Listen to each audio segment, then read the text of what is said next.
আসসালামু আলাইকুম রহমতুল্লাহ। নিচতলা কেউ প্লাস্টার না করে স্যানিটারি কাজ করবেন না, তাহলে এই সমস্যাগুলো হবে। আমাদের নিচতলা প্লাস্টারের কাজ চলতেছে, তো স্যানিটারি কাজগুলো এইভাবে লাইন করছে।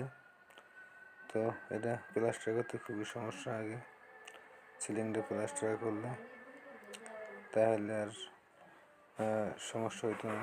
পরবর্তীতে সবাই সিলিং প্লাস্টার করে তারপরে নিচতলার পাইপগুলো টানবেন, না হলে প্লাস্টার করতে সমস্যা হবে পরবর্তীতে।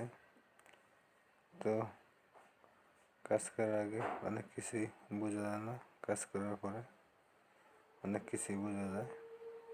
তো আপনারা যারা সিলিং প্লাস্টার না করে এরকমভাবে পাইপগুলো কেউ টানবেন না, তাহলে আপনার পরবর্তীতে প্লাস্টার করতে সমস্যা হবে। সবাই ভিডিওটি ভালো লাগলে শেয়ার করে দেবেন, লাইক কমেন্টস।